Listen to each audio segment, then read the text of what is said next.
Oh, welcome back, everybody, to the Dusty Bender podcast. I am one of your hosts, Chance Watson, with you, as always, Taylor Wells. Folks, episode 137 coming at you today, recording on a dark yet okay. It's not too bad out. It did snow all today. I don't know where you're listening from, but it snowed today up here in northern Idaho. Aaron doesn't exist. That's right. Aaron's just kind of here. No, hey Aaron, what's going on, man? Hi, Aaron. Hi. I was hoping you were going to say dark and stormy, and then I could make some cocktail jokes. Ooh, I haven't had a it's fine. It's past. I haven't had a dark and stormy in a long time. We don't make jokes on this show. It's a very serious, analytical, PDO-driven podcast. Yeah, let me pull up my numbers. That's what we've got Aaron for. Aaron's our numbers guy. That's right. There you go. Yes, someone has to be. That's boy. It's I think his save percentage is like 0.23 or something. I don't know. I saw him twice and he was good, so therefore give him the Vezina. Yeah, the vibes feel like he's a 900 goalie. So right, yeah. There's like two people on this podcast that are all eye test, and then we got one guy that's like the numbers and shit. I feel like that's half of the Kraken. That's half of the Kraken fan base. They're like, yeah, but Grubauer's got his own beer and he carries around a Stein. He's great. It's like the dude has like a sub 900 save percentage. But that's great for someone that sits on a bench like they do at the fucking beer garden, though, right? Like that's cool. That's awesome. But you should probably be riding some pine. But Winberg's a great guy, Taylor. He's nice, yeah. I don't doubt it for a second. I'm sure he's a very kind individual. Yeah, he's got very, very nice family life. Very much so. Yes. His I think his wife and whatnot. They're very nice people. I've met them. I think could be. Yeah. They didn't like when I said that he should be pushed into Puget Sound on a raft, but you know, I think more people on TikTok upset him more than we do. So yeah, just don't say that to random like ladies and clearly some like their husband's moms at the bar before the game. So all right, I'll do my best. You're not supposed to. Folks, shout outs real quick before we get into everything today. We are sponsored by the Hub Tavern out in Spokane, Washington. The Hub Tavern is the premier hockey bar in Spokane, Washington, located on Monroe. Part of the Anchor Alliance, means they're officially affiliated with the Seattle Kraken. Go on in there, say hi to Dave and Mona. Go on in, have a beer, cash only. So make sure you bring some dough with you and have a good time. Watch a hockey game. They're usually they always have the Seattle Kraken on. And if you're a Red Wings fan, it might be harder to get your game on, but go on in there, check it out, have a good time. Absolutely love the folks over at the Hub Tavern. Also got to shout out Monterey Cafe. Monterey is the best karaoke bar in Spokane. Some of the best pizza that you can get. Just go in there, grab a slice, sit down, have a drink. I did that last night, actually. Nice.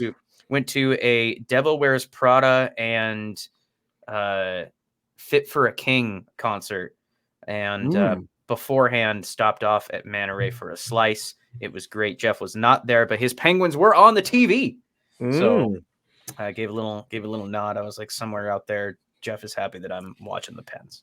So they had a screening of Devil Wears Prada beforehand, and then your band played. That's right. I got the Meryl Streep treatment, and she was there. Did Meryl Streep sing "Dogs Can Grow Beards" all over? Yes. Yeah, great. Yeah, that did happen. There's fire hydrants and shit. I'm curious. I'm sure this has been asked 1,000 times, but which one came first, the band or the movie? The movie, I'm almost certain. I think it was the chicken. Yeah. All right, fair enough. Some mysteries, but in any case, it was a good show. You guys like that really loud screamo music? I like some pretty heavy metal, but I don't. Screamo doesn't really do it for me. I don't know what impressive. See, I'm not in this scene, so like heavy rock fans would be probably mad that I just referred to them as screamo when they're not, or they are. I don't know. I got a funny look when I said that later on in the month there's an emo night there, and I'm excited to hear some like Offspring, and I got like glared at. I was like, is that not okay? Like, you're lucky you didn't get punched in the face, right? Like I don't know these things. Is that not considered rock and roll? I'm sorry. Yeah, there was a time like in the early 2000s I was all about it, and I got old is really what happened there. That's fair. Yeah. I love the beat. Like I can sit there and especially like when you're in the pit, like on the floor, I can get into it and you're banging your head. That's awesome. But I wish I could like hear what they're saying.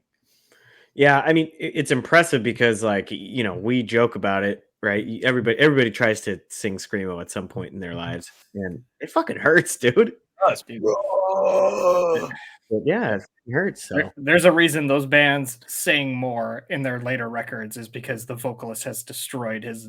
Like, it's just gone. Makes sense. Yeah, right.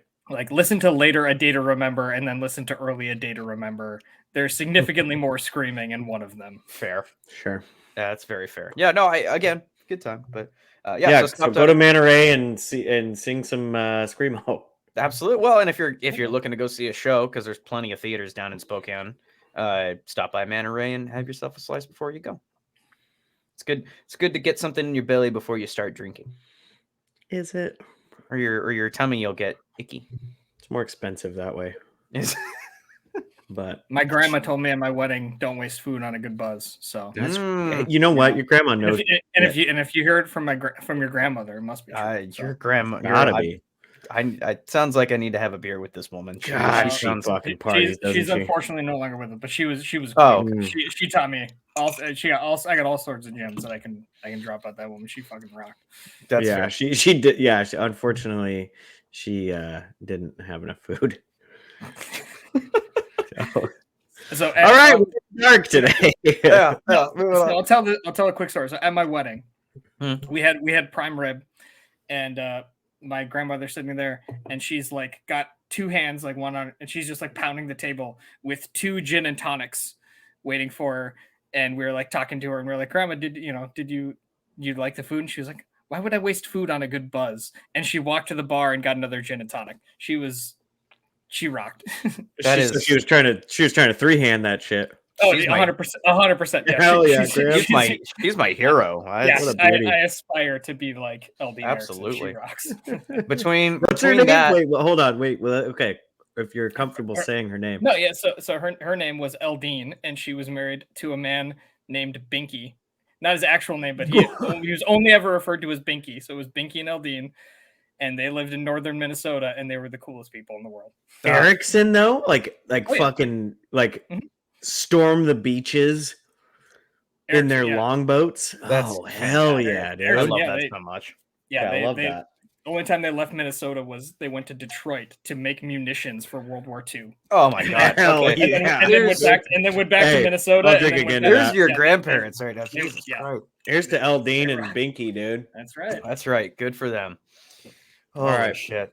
Love that. What do we got today? Oh, we got one more though. We got one. Well, two more actually. We got to talk the Hockey Podcast Network, obviously, which we are a part of. Sure.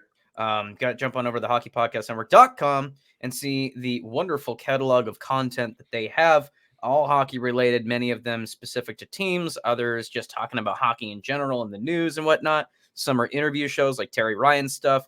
Absolutely fantastic content on there. Jump on over and check out what we've got.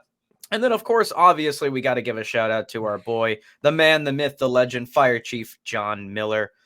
Fire Chief John Miller has been a longtime supporter, longtime listener of the show, has been cursed to be a Preds fan, so he will live in mediocrity most of his life, unfortunately. But you know what? Props to stick with it, you know? It's like him and Minnesota fans need to have a support group of who's the most mid. Yeah, well, we'll talk about it in a little bit, but they also drafted in the fucking 6th round, the absolute beauty. Oh my god! So how do we say his name? How do we say his name so I know it? Gunnar Wolf Fontaine. Gunnar Wolf. Oh, Gunnar Wolf, dude! What a Gunnar Wolf. Gunnar Wolf Fontaine. Dude, I want hockey players with awesome sounding names. Like when the Red Wings drafted some guy in the 4th round or something. His name was Amadeus. Amadeus. Yeah. Amadeus Lombardi was his name. I'm like, that is fucking awesome. Not a single person sang the song when he was drafted. Amadeus. Yeah. Now Gunner Wolf, dude. 2 badass names. Like you could split those up and still have fucking. You could have 2. You could have twins. From? Where's he from? That's a good question. I don't. It's Latvia. I bet. Okay, that's a good guess. I don't hate that guess. I'm gonna go with North America, but he's from Rhode Island. What? Dude, the most random. Yeah, he's from like Pawtucket. Yep. He's from Rhode Island. He scored, my God. And for those that don't know, he scored the overtime winner in the Bean Pot for Northeastern. What a beauty. Over BU in overtime, and scored overtime goals last year in the Bean Pot. So he's a very good college as a prospect. He's not much to write home about. He's a very good college hockey player who scores a lot of clutch goals for Northeastern. That's a bottom 6 guy though, right? That's the guy. A glue guy. That's a glue guy. That wins you championships, man. That's right. Gunner Wolf. We'll see you in a couple years, bub. Who's the guy that like basically did nothing during the season for Chicago, and then when they'd make the playoffs, the guy was like fucking invaluable, and it basically got him a really nice contract somewhere else. Oh yeah. Who am I talking about? You know who I'm talking about? Brent Seabrook. No. Seabrook. Yeah, he's a forward. It's not Sod. It's the other one. You know who I'm talking about. Yeah. All right, come back to me. Okay. Throw the ball back. Bickle. There you go. Brian Bickle, baby. Bickle basically did nothing in the entire 82-game season, and then would come into the playoffs and just fucking be like absolutely clutch.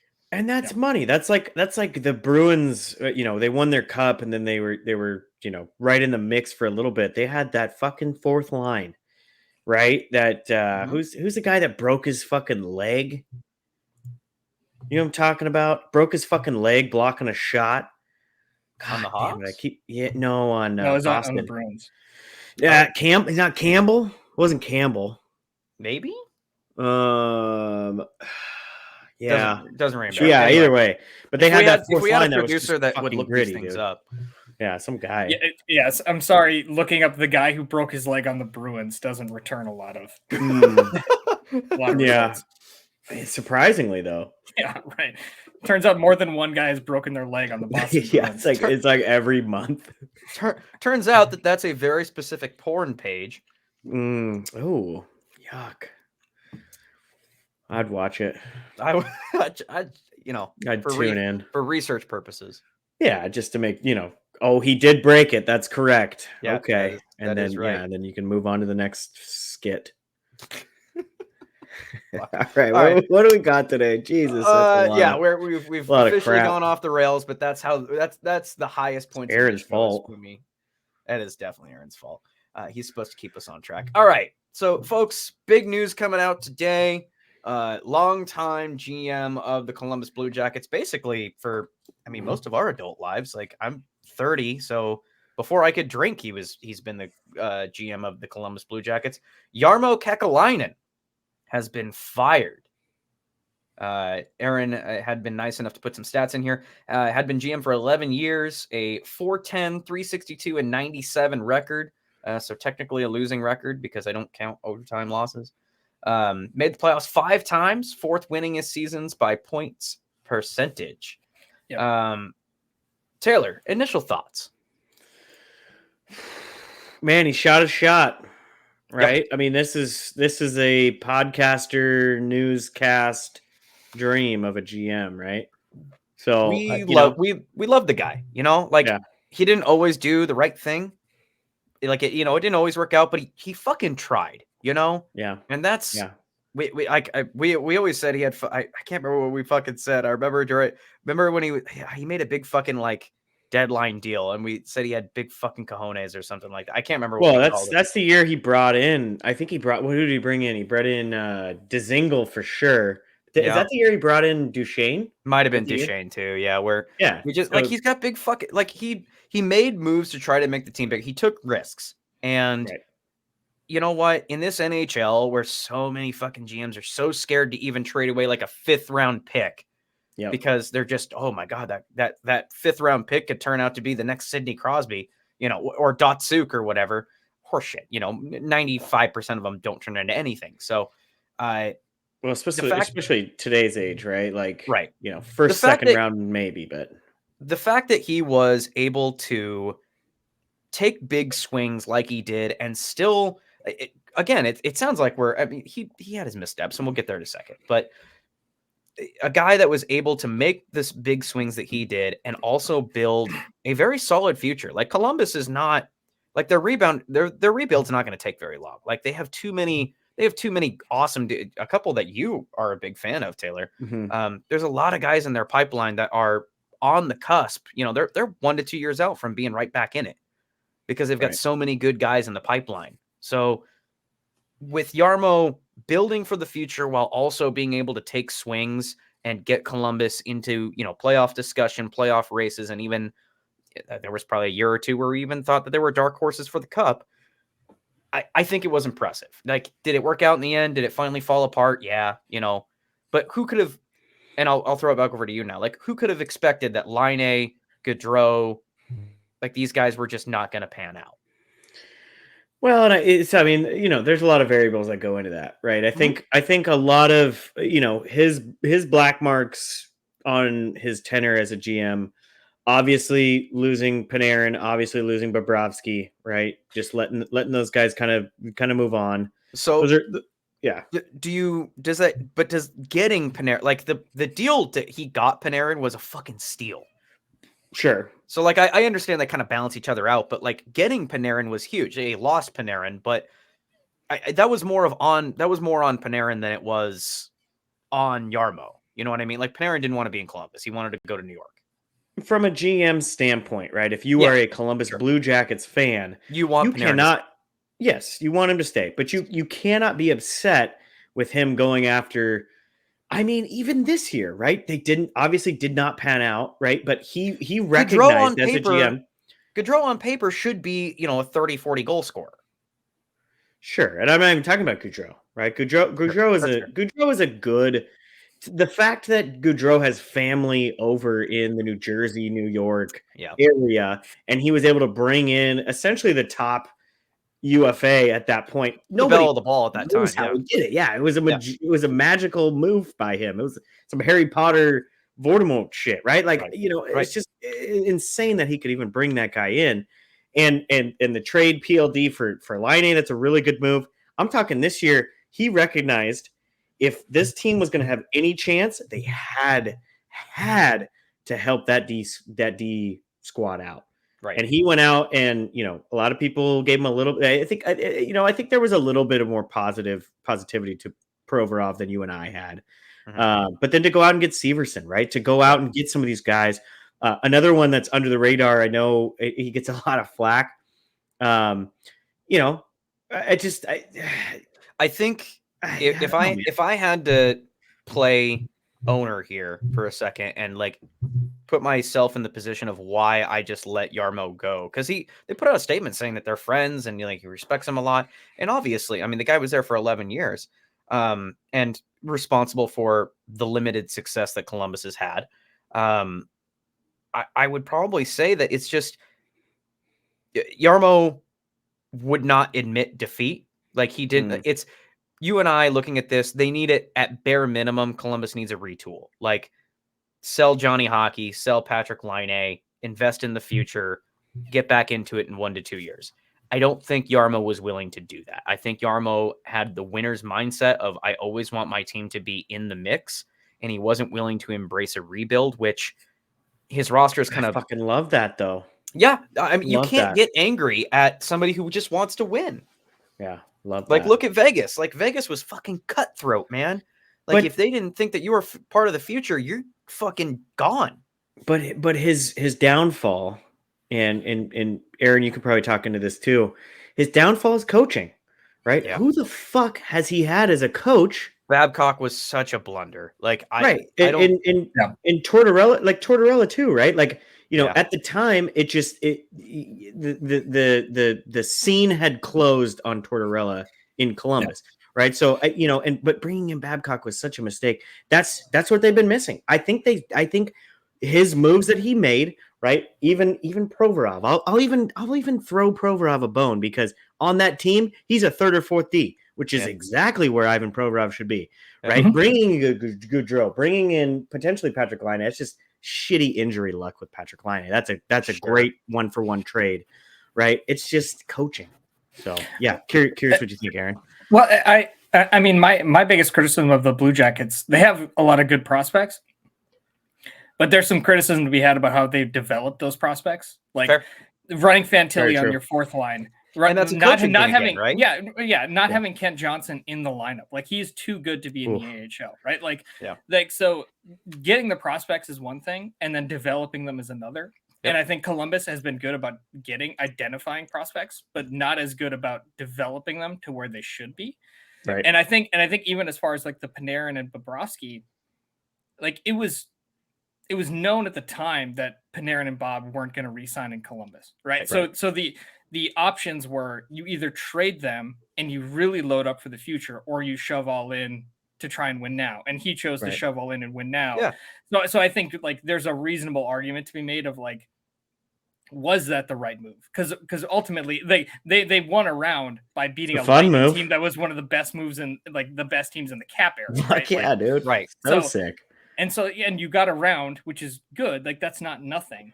But then, what would your prospect pipeline look like for Panarin at that time, or Bob at that time, right? Maybe. Like if you're trading them, like if you're really looking to build for the future. So that's kind of my problem. And I think with the Gaudreau signing, it's out of context with the other moves that they had made. Everything else had been like, we're going to do like a rebuild with prospects. We're going to kind of like, and then Johnny Gaudreau falls in their lap. And then they're like, well, now we got to be on the Johnny Gaudreau timeline because he's late 20s.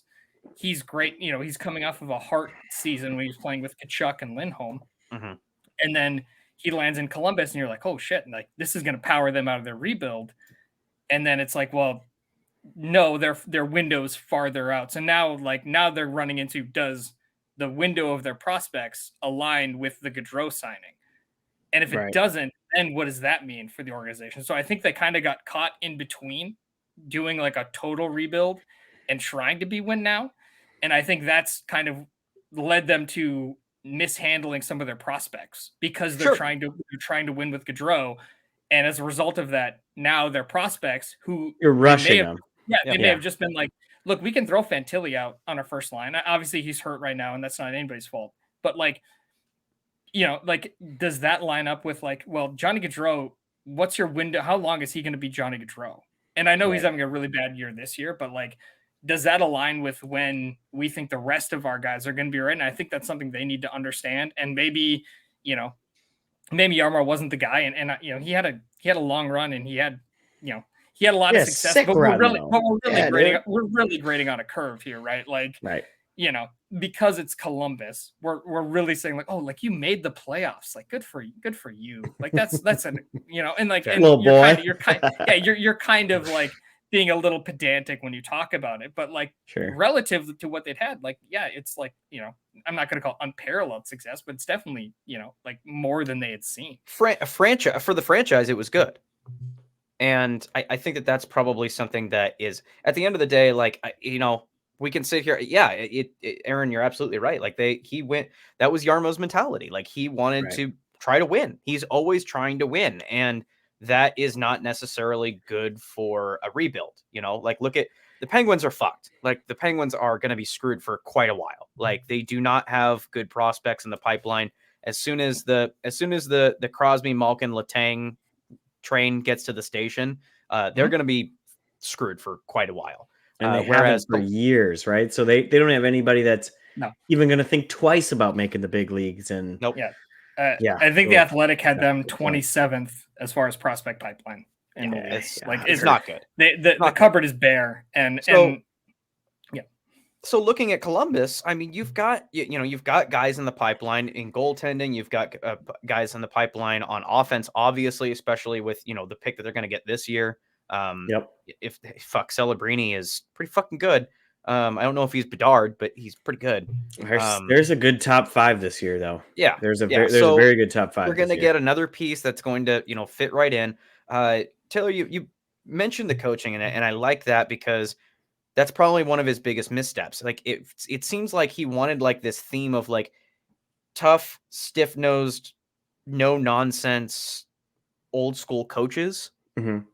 And I don't know, man. Like even look at Torts. Like Torts is complaining every day, but he admits, like, the league is new. Like, I can't be a hard ass anymore. Like, I've got to deal with these young kids in a different way. It's just different. Now, there's two sides of that. You can argue that our hockey players now soft and, they need a safe space, or is Torts a product of a generation where you could be a dick to somebody and not have any repercussions whatsoever because you were in a position of authority. Probably both, honestly. Sure. It's probably little column A, little column B. But yeah, maybe, a coaching misstep is definitely there, because there's not really a lot there to say, like, oh, they've had a good coach that I like in Columbus during this tenure.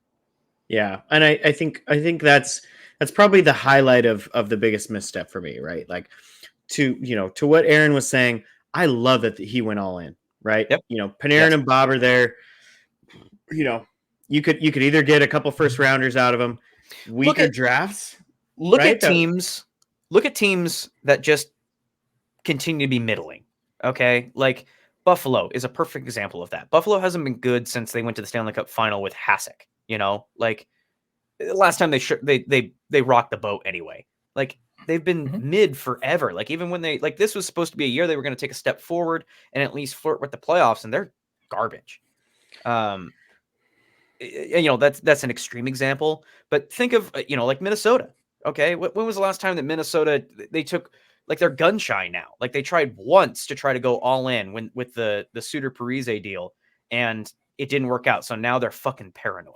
I mean, they're still dealing with the Parise and Suter. Like, that buyout's going to be on their cap. Like, they have, the Wild at this point, they're carrying $15 million of dead cap for the next 5 years, right? Like, so the fact that they're even putting together, like, last year they were a 100-point team, right? Yeah. Like, and you can do that when Kaprizov is overplaying his contract and you're still getting contributions out of Matt Zuccarello, and you're like, sure, oh, we got Boldy and Faber and Rossi. You have young guys that are coming up, but they just don't have the cap to augment those. And I think at that point, I think they're just running into, they ran out of runway on that dead cap. You can only escape that for so long. But go ahead, Taylor. Go ahead. They also made the choice to move Kalen Addison, right? So I don't know if Minnesota, and we're way off Jarmo at this point, but I don't know. Minnesota could be a whole fucking episode. Yeah, that's a whole episode. I don't know what they want to fucking do, because Kalen Addison, yes, you have Brock Faber. Brock Faber is going to be your number one. He's the number one that Minnesota has needed for a long time. I love Jared Spurgeon. He's not a number one, right? They thought Dumba was going to be a number one. He's not a number one, right? Faber is that number one, but Kalen Addison is a 2 or 3, and you just move him because you think you get cocky because, Gustafsson had a fucking hell of a season last year, right? So it's just, Minnesota. Minnesota's a whole other thing. Let's get back to Jarmo. I don't want to spend too much time on them. Was this the right move? As much as all three of us love what he did, he brought respect. Some fucking heat and respect to what he did as a GM, because we just don't fucking see this, right? We don't see this kind of nuggets on a fucking GM anymore. He tried. He gave it his all, but at the same time, there's been very, very little success since he's been a GM. I know his record looked good. A lot of that is the Tortorella years, right? A lot of that's the Tortorella years where, Tortorella was just willing them into fucking wins with Lindbergh was overtime. He would get to overtime, and you have 2 Vezinas out of Bob, right? Like, during that time, that was when Bob was Bob, right? Like, he was one of the best 3 goalies. So here's a question for you guys. We're a month out of the trade deadline. You're now having an interim GM step in. What do you guys expect out of the Blue Jackets at the deadline? Like, now that there's an interim stepping in, are they going to sell like you would think that they would? Does he have the authority to sell from ownership? Like, how are they going to navigate the deadline without? I think that's a great what question. Jarmo would not wave the white flag. I don't. This is totally supposition. I don't really know this, but my spidey sense on this says that Jarmo was not going to wave the white flag. He's not going to sell. He would not embrace a rebuild. I think they finally got rid of him because they, like Elvis. Elvis is like blatantly going into the media saying, I've requested a trade. I want to go win. I've released them on. And Jarmo wasn't going to have any of it. He probably went up to ownership and he's like, I'm not getting rid of Elvis. Like, or he was thinking too highly of him. Maybe. Right. So he's not connected with what the market is for an Elvis Merzlikins with what, maybe 1.5 good seasons on his record. Sure. Maybe it's a situation where, like, you know, maybe a deal was like floated to the Columbus Blue Jackets. Like the Devils said, like, we'll give you X, Y, and Z. And Jarmo's like, that's not enough. And ownership's like, what the fuck are you doing? Like, yeah, like this is as good as it's going to get, bub. Right. Yeah. And so, you know, we've seen Jarmo try to play 3D chess, especially around the deadline. In fact, we've commended many of his moves around the deadline. Very successful, yeah. Yeah, exactly. But real quick, I do want to. So I'm not caught up on this as much as you guys. It is an interim GM. Yes. Yeah. Yes. Okay. So we haven't. So in Columbus hasn't decided on a GM. No. We're saying this guy's going to get us through the fucking trade deadline, the rest of this season, and then we'll see. I mean, yeah. So John, I hate that. Yeah. So just to recap for people who may not have seen it, so John Davidson is stepping in as the interim GM, which means in theory that he would be definitely responsible for the trade deadline and through this year, and then potentially at least draft handling the initial stages of what does their draft board look like, unless somebody steps up and they hire Yeah. somebody immediately. But their scouts look good at this point, right? So you can basically pan a lot of the draft onto the scouts. Trade deadline, man. I would bet, regardless of whether they get somebody before the deadline or it's the interim, I'd say they sell. Like, it's Elvis. They have to be. The writing is on the wall. They're a bottom dweller team, and at the end of the day, set the next GM up, dude. You got to retool, and you've got to retool. Yep. You're going for load up on picks, load up on prospects, make a run. You've got plenty of pieces. You know, shit. I mean, at this point, I'd be like, anybody who's not under the age of 23 is open to me, basically. You know, like if somebody makes me an offer for Provorov, if somebody makes me an offer for Severson, loving that. Like I'm open and listening to that. Even probably the only other one, I mean, I wouldn't get rid of Werenski. If he wants to stay, I wouldn't get rid of him. But no, but he's the rock to your blue line. Yeah, and that makes the timing really interesting too, right? Is like, because Jarmo, one of the strengths he's had is turning Columbus Blue Jackets into first round picks, right? Like David Savard, Nick Foligno, Ivan Gavrikov. Like he was so good. I mean, or he was good at making them names, right? Like Gavrikov is a name he floated out there, and when you first heard it, you're like, they want a first round pick for like Gavrikov? Yeah, are you kidding? Well, then someone paid it, right? So like he was good at turning assets into. So the timing of it is really interesting to me, because now you have a GM that was really good at turning assets into picks. Like that was a strength they've had over the last couple of years. Is he would throw a name out and he would set the market, and people would get used to it, and they'd talk about how crazy it was, and then someone would pay it, right? And now you're in a situation where you want to do that, and now like is John Davidson going to step in and really drive a hard bargain for any assets they want to flip? Like I don't know. Is that Pete's dad? Yeah. Is that Pete Davidson's dad? Yeah. I think so. Cool. I like that. I agree. It's a situation where or you know what? Maybe we're misreading the situation. Maybe ownership is like the Vancouver ownership, where they will not accept a rebuild. Like maybe it was the opposite. You know, maybe Jarmo was wanting to be a responsible GM, and ownership's like, under absolutely no circumstances are you to sell. Like we are going to make a push regardless. So we'll see. It could be the opposite. You know, ownership they always want to win. They always want success. They always want tickets. They always want people coming in the doors and buying jerseys. So they want Zach Werenski up front. Yeah.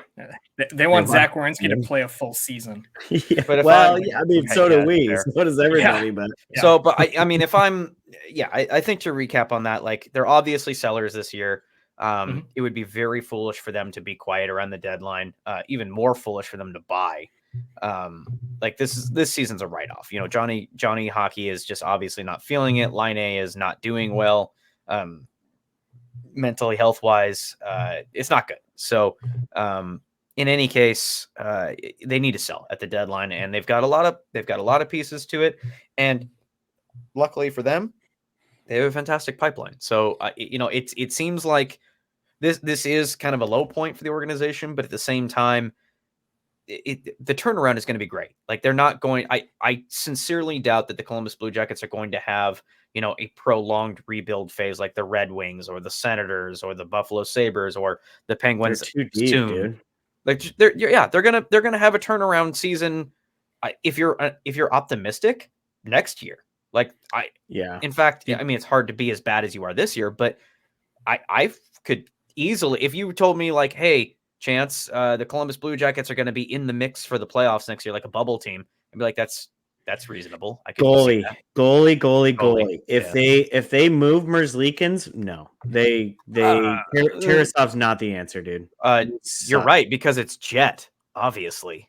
Jet is good. Well, Jet's had one fucking game, but Jet is the answer. I've already declared him as the goalie of the franchise goalie. Like it's I mean, our buddy Armand definitely, he's a Jet guy.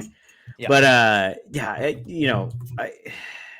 it'll be interesting to see what this team does, because if they go with random tendies and a new coach, realistically, they need a new coach. There's no way that this coach sticks around, not playing Kent Johnson, basically telling Jiricek to go fuck himself. Yep. Like they were in scramble mode after the Babcock shit absolutely exploded hand grenade style in their face. Right. So, when they bring in a new coach and that new coach goes, oh, fuck, Kent Johnson can play some fucking hockey. Cole Sillinger, even though he hates Tate McRae, can play some fucking hockey. Let's get them into positions that they can thrive in. Mm-hmm. That's all this team needs, because I think they really do have some players in positions that this team can succeed, but that goaltending is still going to be a sketchy spot. So it is. Tarasov doesn't seem like the answer. That or he's garbage. Young, He's terrible. No, he's terrible. He's just not good. I watch those games. He's not a good goalie. And maybe Jet's the answer, but Jet has one game, right? So unless you're going to bring somebody, or maybe they're going to try to convince Elvis. I still am. Maybe I am still in, like, it's the Korpisalo thing. Like, I will stand by that. Like, Korpisalo, I feel like Korpisalo could fit right in on like the Colorado Avalanche and be fine. Like he is a average to good goalie depending on the night. The problem is that he's not good enough to carry a team. Okay, if you've got a solid defense in front of him, you can get away with it. Joe Sakic basically proved that you can get away with having average to mediocre goaltending and still win the Stanley Cup if you've got a good D-core in front of him. Well, and that's what LA did in front of Corpy, though, right? LA had Corpy had score goals on that back end. Yeah, Corpy played well in LA. Exactly. Yeah, they had defensive defensemen there, right? But then they sent him to Ottawa, where there's literally no defense. And he's getting lit up every night. So he's, like I said, he's not good enough to carry a team and bail them out every night. He's not an elite goaltender. He's just, above average, in my opinion. That's what you're saying Merzlikins is, yeah? That's what I'm saying the Merzlikins is. If you put Mersey, it's hard for me to say. Like, okay, a healthy Devils defensive core, you've got everybody back. Mm-hmm. I think he could flourish there. I think probably a better fit is like Carolina. If you put Elvis Merzlikins on the Carolina Hurricanes, that's a scary team, in my opinion. Oh yeah, but I think Kochetkov is bringing some of the fun that we don't see really from the goalie position, right? Like Fleury. I think Fleury is probably one of the last goaltenders that we've seen. Again, I'm talking like he's dead, right? But like that's the fun. R.I.P. Fleury. R.I.P. Marc-Andre. But that's the fun that I think Kochetkov brings in the goalie position. I think that's super important, right? Like, I think that's how you build some of these fantasy teams and stuff like that. So yeah, I mean, it'll be interesting to see what Columbus does, but it also goes back to work. It goes back to workload too. Like, not to use the Kraken as a perfect example. Like, Grubauer just came back recently. They lost, but he had a solid game. In his one game back after injury and prolonged benching because Joey Decord is playing just out of his fucking mind. Sure. But do you expect to? It's all about goalie management. Is Joey going to start 10, 15 games in a row? Is Elvis Merzlikins going to start 15 games in a row? Or can he split that workload with somebody where he can get a night off? I think that's kind of the key. There are very few goalies nowadays, especially with the shot volumes that we see in the NHL nowadays. It's not the dead puck era, like we see a lot more shots nowadays, a lot of more high danger chances than we did 10, 15, 20 years ago. So rotating those goalies out, not only for physical rest, but mental as well, I think that's probably key. If you roll a goalie out there, it doesn't matter if it's Ottinger or something like that. Goalies are head cases to begin with. If they get rolled out there for 10 games and they lose 8 of them, their head is fucked. So I think that's like to end kind of with the Kraken on that. Like, I think the Kraken are going to be it's not that we hate Grubauer. It's just Joey has earned the starting role. I don't think it should even be 50-50. It should be like 80-20, maybe 70-30. And Grubauer plays best when he's got a split. And that kind of applies to many other goalies in the league. Sure. Yep. I like it. Cool.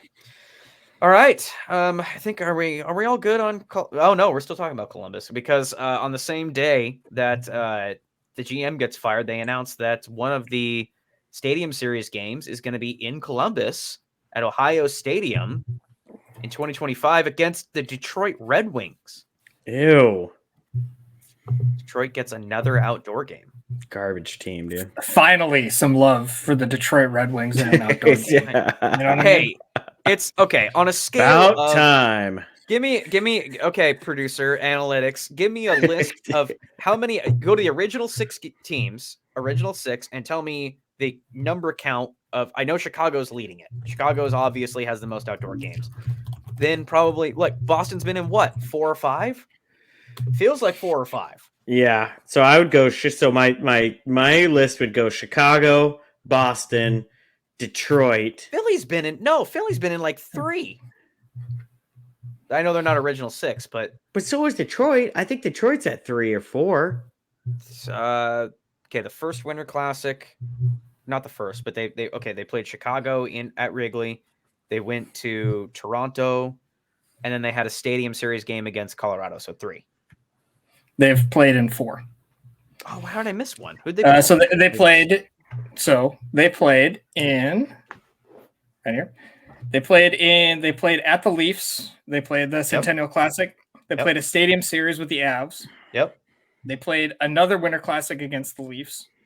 And then they played another Winter Classic against the Blackhawks. Yeah. Okay. So they have been in 3 Winter. They've been in 3 Winter Classics and one Stadium. Okay, so I just blended the 2 Toronto ones together. That's my bad. Yeah. So yeah, that happens with Toronto. It does. Sure.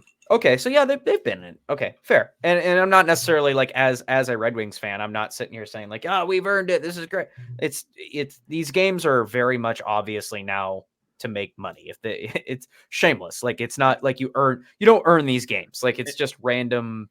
It's not random. It's all about money. So for the record, 100%. just as a since I am the only one who looks at stats on this podcast, sure. Top 10 top 10 teams that have played the most outdoor games. I'll let you. We'll make this a game. I'll have you guys guess. What are the top 10 teams? Chicago's number 1. No, they're tied for number 1. Oh, Pittsburgh's number 1 for sure. Pittsburgh and Chicago are tied for number 1. Okay. They've each played in 6 outdoor games. Okay. Yeah. Chicago's 1 and 5. That's all I know. I'm gonna say 1 and 5. Are we counting Heritage Classics? This is I think they are. This is the NHL stats page, and it just says outdoor games. So I think. Oh God, those kits from the Heritage are fucking sick, though, right? That's right. Well, then it's gotta be with the light brown gloves. It's gotta be like Calgary, right? Calgary's been in like 3 or 4. No, okay. No, right. Calgary's way down. Calgary's 13th. They've been in 3 games. Yeah. Oh, for Heritage. Okay, so then Boston. Boston is number 3. They've been in 5. Yep. Yeah. Then I'm gonna say Philly. Philly is tied for 3rd. They have also been in 5. Okay. So you got the top 4. Rangers. Rangers are number 5. They've been in 4. Nice. Okay. Then your Red Wings. I don't think there's another one at. I don't think there's another one at 4. That's gotta be the Red Wings. Red Wings have been in 4. They are tied with the Rangers. Okay. I'll give you 2 more teams that are tied with the Rangers and Red Wings with 4 outdoor games. Ooh. Are we counting Stadium Series? Yeah, it just says outdoor games, so I'm assuming so. Edmonton.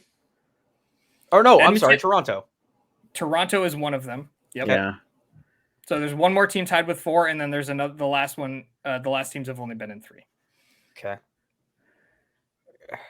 Vancouver? No. No. If you think about teams that are good in the early 2000s, you'd probably come up with it. Oh. Not Islanders. Not the Islanders. I already said Rangers. Fuck.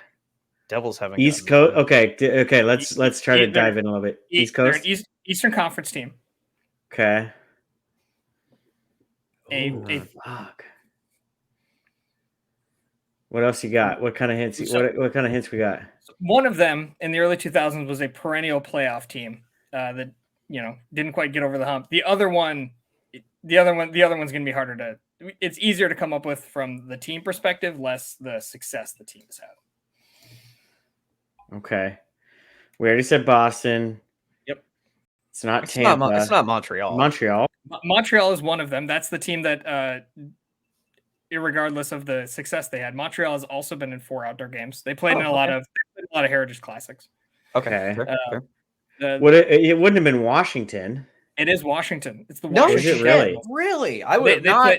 They played it in the early 2000s. They played in a lot of those with Ovi and Sid. Okay. So you're just the outdoor games in the early 2000s. They've also been in 4. Yep. Just playing into who's good at the time.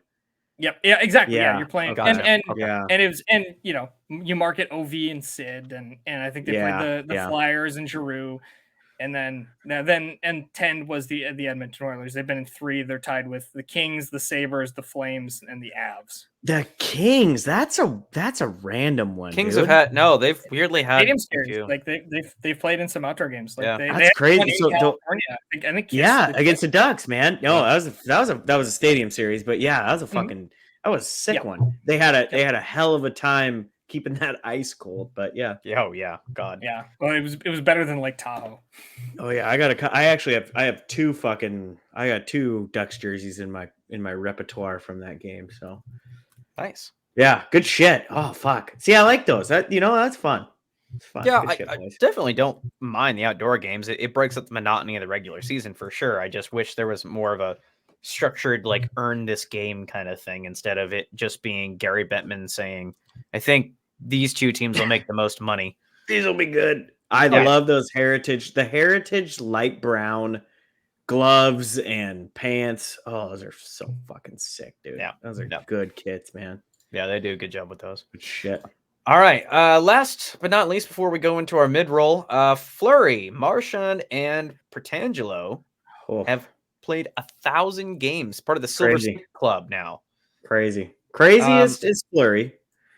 Yeah, as a 1,000 games as a goalie. As a tendy, that's fucking as a tendy, crazy, that's nuts. That's so sick. Yeah, so sick. I mean, best case scenario, your starting tendy plays what 3/4 of your games. Yeah, right. That's so sick. Okay, so real quick to make this interesting, Fleury, Marchand, Pietrangelo, Hall of Famers, yes or no? 2 of the 3. Fleury, yes. The other 2, no. Oh, okay. I got Marchand, dude. I think Marchand is. Okay. I think he'll be a ballot guy for a little bit, but I think Fleury he eventually makes it. Okay. So Fleury, I think, does not deserve it, but will get in. I think Marchand does deserve it and will get in. I don't think Pietrangelo deserves it, and I don't think he gets in. And I think go for it. My issue with Marchand is Marchand really didn't become Marchand until he was like 29. I don't think he's gonna have the career stats to get there. And as much as he loves to say that he took that contract because you take less when you want to win and like haha Maple Leafs, like he was not Brad Marchand when he signed that contract. Signed that contract and it was a fair market deal. And then how old is he right now?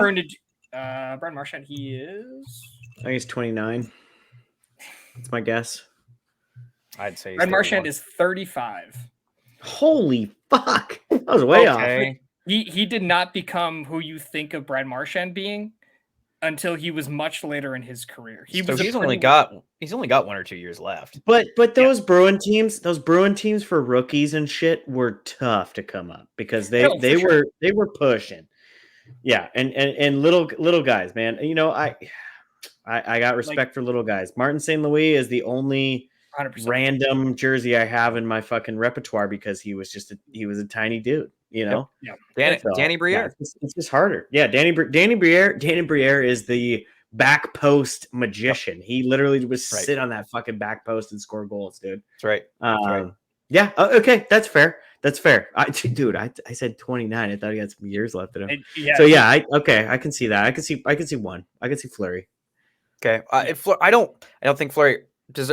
Fleury has an impressive win record, but personal stats, they're good. But they're, it's not. But nowadays, lots of people make the fucking Hall of Fame for dumb reasons. So here's the other thing with the Hall of Fame. It's going to be jammed up for the next few years, right? Like, think of the guys that are playing right now. Like, depending on when everyone retires, you're going to have Kane, you're going to have Taves, you're going to have Crosby, you're going to have Malkin, you're going to have Letang, you're going to have Quick, you're going to have Kopitar, you're going to have Doughty. Like, there's not a lot of room in the next handful of years for borderline guys to get in, because there's a generation of like slam dunk guys that are going to be just taking up slots. And I would have said Fleury is a no until the Vegas season, like until the Vegas. He'll get in. He's 1,000 games, man. You're doing something right at 1,000 games. He's gonna get in. He's likable. He's gonna get in. When you win, like, I know wins as a goalie stat is problematic. He had more wins than Patrick Waugh. Like, that's a hard like thing to line up against. Especially for the people that are on the committee that vote on these things. You got to get lucky. Yeah, you got to get lucky to be on teams that are that fucking good that you have that many wins, right? Like there's a reason he was drafted in the first round, right? Yep. And that's the thing and that's kind of what I was alluding to. You don't run into tendies who have an actual fucking personality. No. Very often. I mean, it's very rare that we see, or if they do, they're fucking weird. Well, yeah, I mean, you get interviews with Ilya Brizgalov where he goes, "It's just game. It's just game. I play hockey." Game. Yeah, exactly, dude. So yeah, I think you're right. I think Fleury gets in. I think Marchand's going to be in that Bergeron, Getzlaf, Kopitar. Kane and Taves will get in. Yeah, I think Kane over Taves, but can we agree that Petro's not getting in? Who? Not unless he starts with like racking up Norris's, which I don't see him doing. I think he's like, for me, he's going to be a Hall of very good guy. And Marchand for me both in that spot. 2AD, man. He just I'm being positive this episode for some reason that wasn't planned. Stop it. I know. I'm usually the fucking one that's fire and brimstone. Negative. Right. That's usually what I am. But to give Petro credit, will he get his jersey retired in St. Louis? Probably. 100%. Oh yeah, like he's going to be up there. Like he's going to get his jersey hung up in St. Louis. He's probably going to get a jersey retirement in Vegas. Good question. They're all going to get jersey. Good question. They're all going to get jersey retirements. Yeah. Good question for both of you. Does Fleury get his jersey retired in Vegas? He should. He fucking should. But it's the same thing with Revo. That wasn't a yes. That was a it should. Yeah. Well, so it's the same thing with Revo. As soon as both those guys left, they won a cup, right? So like, but I mean, when hockey was becoming an actual fucking sport in that city, he was the face, right? I mean, it was for Marc-Andre Fleury. He's responsible for building that fan base. Yeah, and he was 930. Took him to a cup in their first season. Like won the Vezina. He was 930. Won the Vezina. Like he's such a beloved figure. But I think he gets his number retired. But that's the thing is like that's so good to true. I won't say true, but like hardcore hockey fans, right? Like that means a ton to random fans. He was there for 2 years. Doesn't fucking matter. He wasn't there when the cup happened. Right. So like he was a flash in the pan for them. Yep. Whereas, people like us three who've been, and people listen to this podcast because we're all educated. we've known who he is and what he's done for so long. So, yep. I think jersey retirements are for fans. That's kind of where I would come back. 100%. Like, there's 100%. A reason fan favorites that didn't put up the numbers, like, get their numbers retired. Like, and I think he's going to fall in, especially the context of that first season in Vegas with obviously the tragedy that happened and the way that city kind of like rallied around that team and the whole Misfits thing. Agreed. He wins a Vezina for them. I wouldn't be surprised if he gets a jersey retirement for them. Yeah, I think Robin Leonard gets in over him, but you think so? I think Robin Leonard retires his number at his snake farm. I think Robin Leonard retires in the third league in Russia. Is he dead? I think he might be dead. No, I think he's doing well. You think so? Yeah, I think he's really thriving. Like Aaron said, on his snake farm. I think he loves his snakes, man. No, they bankrupted him. He doesn't. That's not a thing. It's over. He's been had. Whoever sold him the snakes got his money and ran away. That doesn't mean he doesn't love his snakes. Sure, but let's pay for Robin Leonard and his snakes. That's right. That's right. Let's give him more money to make sure with the mid-roll, huh? Here we go. Actually, real quick hit, and then pay our bills. Nope. Fleury, is he getting traded? He should. Yes, 100%. Where's he going? He should. Where's he going? Carolina, New Jersey, or Toronto. Toronto. I would hate Toronto. I would hate for MAF to be in fucking Toronto, dude. They're not going to send him in Toronto. Okay, so if I'm picking one, he's going to New Jersey. No, I'm okay with that, right? Nope. Like worst case, so he gets hot, and Vanacek can learn from him. Nah, right? They're not looking to somebody to support the starter. They need New Jersey needs a starter. Well, that's what I'm saying. But they can throw Vanacek on the bench and be like, dude, this is how it's fucking done. What you've been doing is garbage. Jersey's circling around Markstrom, Gibson, and Merzlinkins. Yeah. They want a starter. Carolina makes more sense to me for Fleury because he can be the supplemental. He can be the supplemental goalie. And I think with Carolina, they have 3 tendies, right? So you bring in Fleury. You're basically just trying to make a push you're trying to make a push this year and trying to figure out what the fuck you have for next year, right? Like I think so I don't mind that. Let's be realistic. Fleury's got maybe 1 year left. Yeah, if Fleury's going to a team that thinks he can put him over the top this year, and that's why I think. And now that I'm thinking about it more, I think Toronto is the team. Not that he's going to get over the hump in Toronto, but like they're looking for quick fixes. And there's an argument that this team, dude. There's an argument that this is his last year. Like I think it is too. There's an argument to be made that it's his last year, if not second to last year. So, but I think that's why he has a little bit of he has some decisions to make and has some control, because if it truly is in his mind that is his last year. So, I don't even know if it's a deep run. I think it's just fun run, right? Like it's just a 5K color run, right? Like it's just, you're just having a good time, and Carolina made it to the conference finals last year, right? So, yeah, and he's got a no move, right? So they can't deal him without it. So he's got leverage in this situation. So he's not. They're not going to ship him off to somewhere where he's not gonna have. Well, and it would make. I mean, if I'm a Buffalo or something, like, there's no reason for me to take on Marc-Andre Fleury. So no. So yeah, I mean, he is there for insurance on the back end for a cup run. Like he's not my starter. And actually, if he is my starter, you've got problems. Like if you're bringing New Jersey and Toronto, though. Yeah, if you're bringing in Marc-Andre Fleury to be your starting goaltender to make a cup run or a playoff push, you got more problems. Like that's not Fleury is there to supplement, maybe bail out a tendy if he's rough or somebody gets hurt.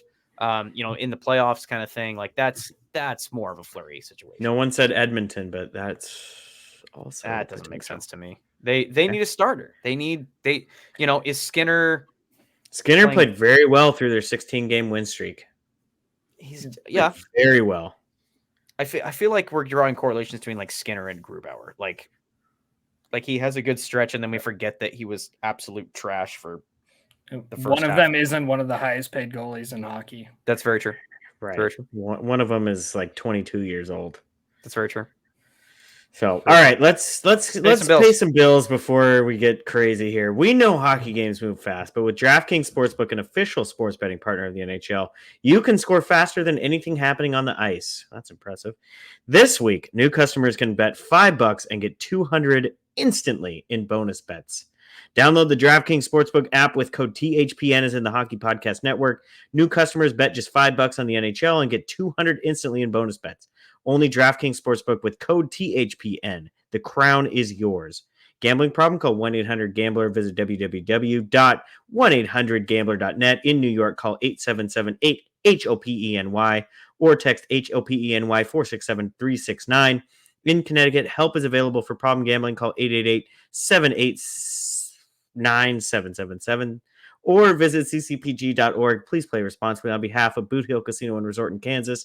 21 plus, age varies by jurisdiction. Void in Ontario. Bonus bets expire 168 hours after issuance. See dkng.com/hockey for eligibility and deposit restrictions, terms, and responsible gaming resources. NHL and the NHL Shield are registered trademarks of the National Hockey League. Copyright NHL 2024. All rights reserved. Oi, caramba. Yep. That's a fucking mouthful, bro. All right. That's right. All right. So Taylor, we kind of buried the lead a little bit. We got to talk about the most pressing thing that's ever happened in hockey, and that is Morgan Rielly murdering Ridley Grieg. Specifically, on Hockey Night in Canada.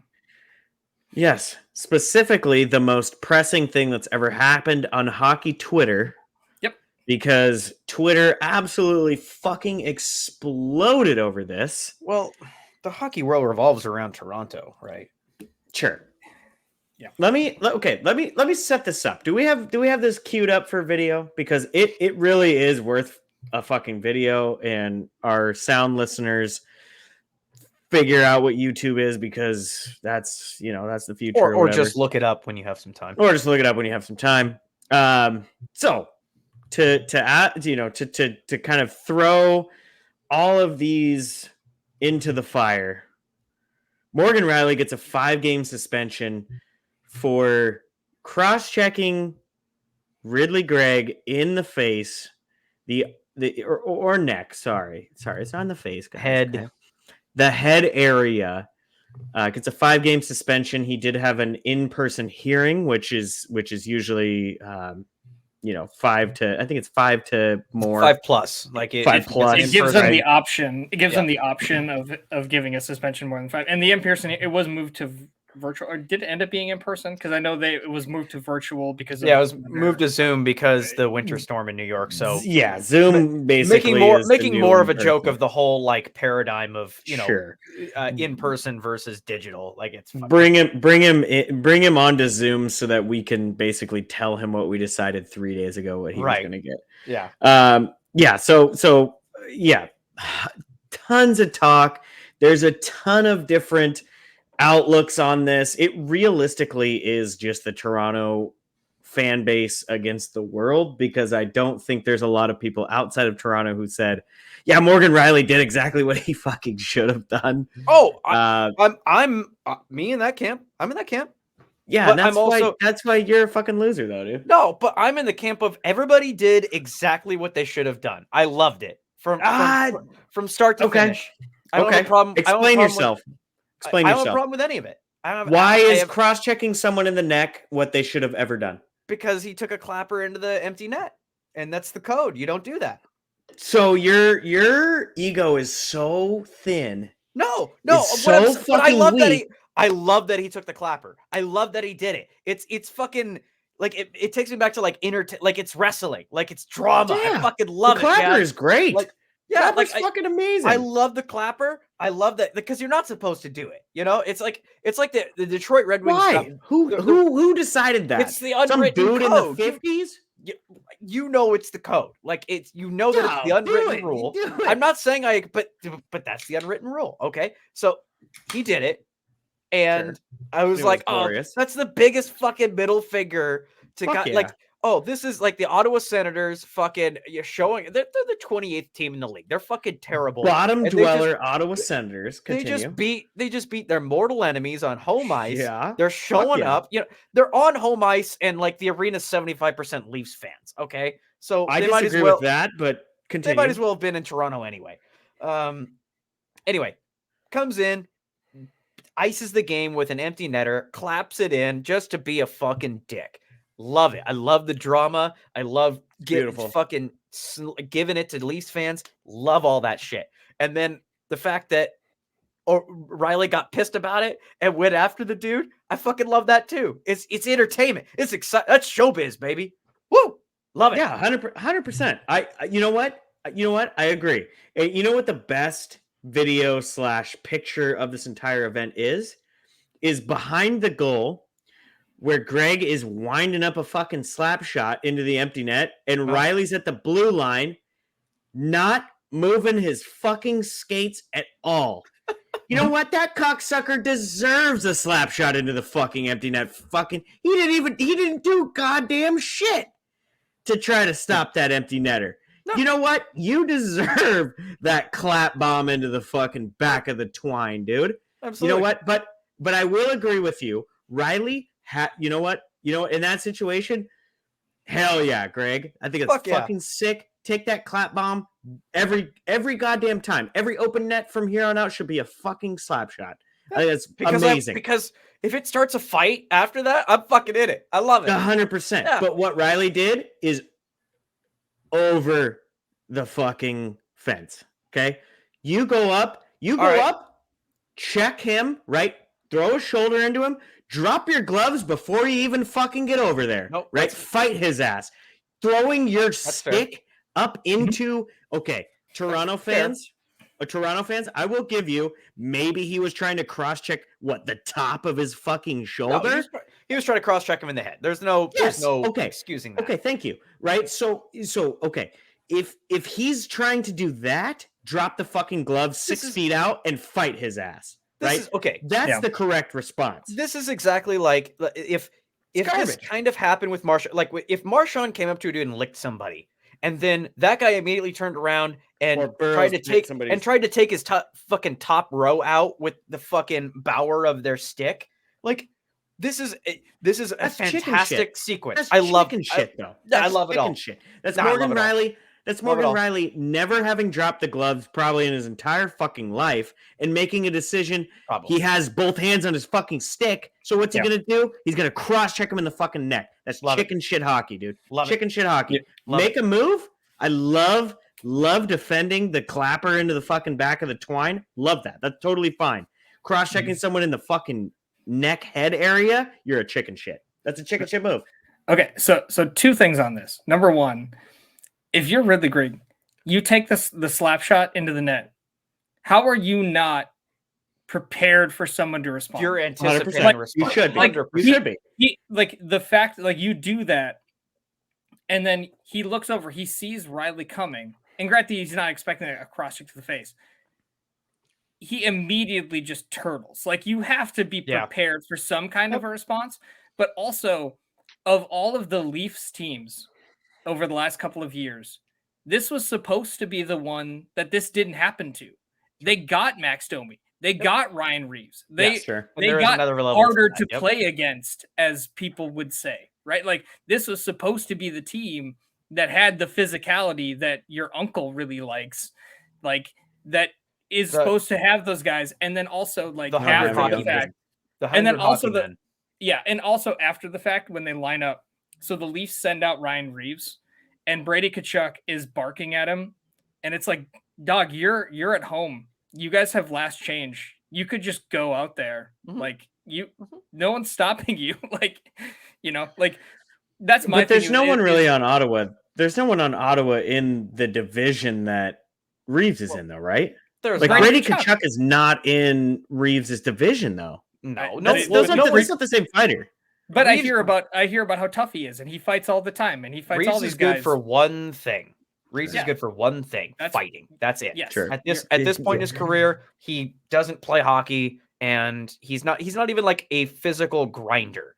He is literally go out there and fight. And in this day and in the NHL, unfortunately, in my opinion, it makes you useless. Right. And that's why he's been in the press box. But like this was supposed to be the Leafs team that they went out in their whole off season was you have McCabe who throws hits. Got to get grittier. Got to get tougher. We have to be harder to play against. We got all the skill, and they went and got those guys, and they're the worst team they've been in 5 years. And they're not. And Morgan Rielly of all people is the one having to be like, this isn't okay. And for as much as we want to talk about like moral victories, like come on, dude, like. If you don't want him to take the slap shot, don't let him get a breakaway. Like don't lose the game before that, right? Yeah. Don't allow an empty netter. So the only thing I'll disagree with you on that, Aaron, Grieg doesn't turtle until he's been cross-checked in the fucking neck. Okay, but right? He sees him coming though. Sure, but that's not a turtle. That's not a turtle. But he's not bracing for it at all. Like, and then he's just casually skating. And I don't disagree with that. I don't disagree with that, but turtling is a different. That's it. That turtling is a totally different definition, right? Turtling is he sees Morgan Rielly coming, and what does he do? He jumps to the ice and he covers his fucking head. That's turtling, right? That is the literal definition of turtling. What he's doing is he's getting cross-checked in the fucking neck because he wasn't prepared for what he should have been prepared for. He should have understood that there was going to be a reaction to him taking what is a full fucking slap shot. It's not a half shot. It's not a 3/4 fucking chub. Yeah. It's a full slap shot. He should have been prepared, and I completely agree with that. But he doesn't turtle. The only reason that he is turtling is because Morgan Rielly whiplashed his fucking neck with a cross check that was very fucking dirty. Oh yeah, right. At that point, yes, he's turtled. But it's the same thing with Cousins, right? It's the same thing. Branson came after him and fucking blindside clocked him in the fucking head. And then people are saying that he turtled. Fuck yeah, he turtled because he has no other fucking move, right? I mean, he has been X'd out at that point. He's been completely X'd out. Yes. That's just the way it goes, right? And the thing I see, he looks over, he sees Rielly coming. And that's 100%. He puts his arm. He does put his arm out. You know, like when you do something like that, you know that you're styling on a team, right? Like you're not doing that for no reason. And so you tee it up, and then when the response they're gonna love that. You can't clutch your pearls and be like, oh no, oh my god. I styled on the Maple Leafs and Hockey Night in Canada. That's why I love Brady's going to defend me. That's why I love it all. Love it all. That's my problem with it is like, if you're going to do that, cool. But then you have to own it. And then when Rielly comes over and does something about it, you have to be like, well, I'm here. Like, here we go. Whether he's going to like punch him with his glove on or have a scrap or whatever. Right. Like something is bound to happen. 100%. I completely agree with that. And he absolutely didn't. And so turtling, maybe I'm overstating it, but that's my problem with it is like, you can't do that and then be like, oh my God, they had a problem with that. Right. I'm going to have to atone for it. That's fair. No, to me, that's where I kind of break with a lot of it. I love it all. I love it all. The whole sequence is just that's entertainment, baby. I fucking love it. Yeah. We need more of that shit in the NHL. We need more spark. We need more energy. We need more dudes fucking going after each other and pissing. Like we remember the old NBC days where they're like Wednesday night rivalry between the Blackhawks and the Minnesota Wild, and you're like, what the fuck are you talking about? Like, there's no goddamn rivalry between these two. Like that does you just made that up. Like that doesn't make any sense. Like we haven't had a good, like actual two teams fucking hate each other rivalry since the days of like Colorado and the Red Wings. Yeah. I love it because Ottawa and Toronto fans absolutely fucking blew up on Twitter. Yeah. It was amazing. The amount of Toronto fans that were literally like 3 days ago, if one of their players would have been cross-checked in the neck, would have absolutely never heard the end of it. Fucking like been calling for this guy's head and 40-game suspension and blah blah blah. And Morgan Rielly does it because some guy hurt his feelings, right? And they're completely okay with it. It's bullshit. He has a hearing. He should get a fine. Fuck off, dude. Like, you know what I mean? I love it. I love that shit, dude. It's great. If it wasn't Hockey Night in Canada, it's like a couple of tweets and then we all like, oh yeah, he should be suspended, and then we move on. But because it was Hockey Night in Canada, we have to have a 3-day. We have to have the discourse, and then the discourse about the discourse, and then all the projections about DOPS, and then the actual hearing, and then God forbid the next time a Leaf gets cross-checked in the face, we're gonna have to have a whole other conversation about 100%. And I think the other side of it was the broadcast on Hockey Night in Canada basically said it's Ridley Grieg's fault that he got cross-checked in the fucking neck, dude. I'm so sorry. That's all code. Like, if you don't want to get style on, don't give up the empty net goal. But also, if you're gonna take that slap shot, you have to expect some kind of verse. I don't disagree. But we're basically like, it's a double standard, right? Because that same crew is very much like the Toronto Maple Leafs fans that would say, you can't cross-check people in the neck, and then Morgan Rielly does it because someone does a little extra to an empty netter, and now it's okay, right? It's a double standard, and it's just home fans that are going to be homers. It's bullshit. Especially Toronto fans. It's all Toronto fans. There wasn't any Toronto fans that were like, I'm a Toronto fan, and like, yeah, Morgan Rielly kind of crossed the line. It was like, fuck that, dude. I'm going to the fucking grave with this, dude. Like, I don't know. It's crazy. Like I said, I don't think he crossed the line. I think there's a lot more dirtier plays. Crossed the line. Of course he crossed the line. No, he should definitely be suspended. But if he hadn't, he should be suspended. He should be suspended. But if he hadn't done anything, we'd have a conversation about how soft the Leafs are. That they just let like, you know what I mean? Like, there's either way that was gonna draw a lot of conversation because it's a national game. Sure. And he's doing that to the Leafs, and they have a big fan base and whatever, right? But like, that's just the wrong response. There's a better response. There are some people that are going totally like, what if he doesn't fight? George Peros conspiracies, and like people are going crazy in every direction about it. But like, yeah, it was. If Grieg doesn't fight, then there's it's. I think the response was everything was just fantastic about it. I love it. If he doesn't fight, you drag his ass to the fucking ice, and. I would literally sit there in his face like I'm fucking Radko Gudas against the Toronto Maple Leafs of last year, and I'd put his ass onto the fucking ice, and then I'd yell in his fucking face, dude. If he doesn't want to fight me, that's the way I'm doing it. You know, I'm gonna make sure that he fucking remembers, dude. You know, but cross-checking him in the neck, that's not the right answer. That's a bad answer. Yeah, no, he should be suspended. Bad answer. I don't even have an issue with 5 games. Like, I think whatever the suspension itself, I think it's fine. So should have been Perron 6. But real quick, let's run it through. So you've got the Dusty Bender suspension trio here. Did he do it? Absolutely, 100%. Absolutely did it.